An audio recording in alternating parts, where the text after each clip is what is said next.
이와 함께 전두환 씨는 숨지기 전까지 명예훼손 사건의 피고인으로서 광주지법에서 재판을 받고 있었습니다. 또 가진 돈이 없다면서 지금까지 내지 않은 추징금도 900억 원이 넘는데 전 씨가 숨지면서 이 부분들은 앞으로 어떻게 처리될지 손형한 기자가 정리했습니다.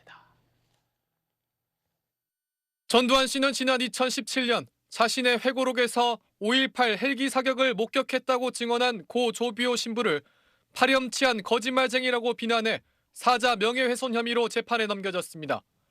자택 연희동에서 광주지법으로 가며 재판을 받으면서도 전 씨는 끝까지 자신의 과오를 인정하지 않았습니다. 나는 5.18 영령 앞에 사죄하라! 사죄하라! 사죄하라! 죽음마저도 참 지탄밖에 그렇게 그 죽음을 맞은 그 모습을 보면서 가련하다 못해 정말 그 화가 나고 정말로 이렇게 분통이 이렇게 터지는 것이 지금의 심정입니다. 전 씨는 1심 법원에서 유죄를 선고받고 현재 항소심 재판이 진행 중입니다. 하지만 피고인인 전 씨가 사망했기 때문에 이 재판은 관련법에 따라 공소기각 결정으로 마무리될 것으로 보입니다.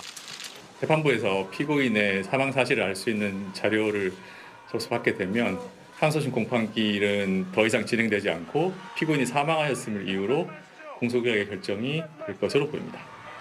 다만 전 씨의 회고록과 관련한 별개의 민사재판은 당사자 승계 등의 방식으로 계속 진행될 여지도 있습니다. 전 씨가 지난 1997년 대법원으로부터 내란 및 뇌물수수 등의 혐의로 무기징역과 함께 확정받은 추징금 환수도 영향을 받는 게 불가피해졌습니다.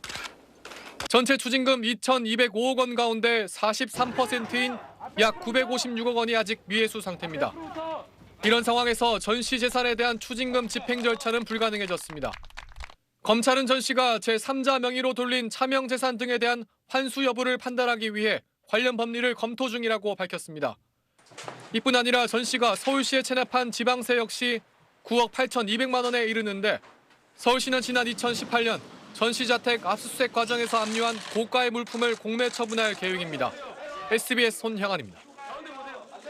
네, 안녕하십니까, 김현우입니다. 더 많은 뉴스와 라이브 이벤트를 보고 싶으시면 화면 오른쪽을 눌러서 구독해 보시길 바라겠습니다. 또 저희 SBS 앱을 다운로드하시면 속보 알림도 받아보실 수 있습니다. 항상 저희 SBS 뉴스를 시청해 주셔서 대단히 고맙습니다.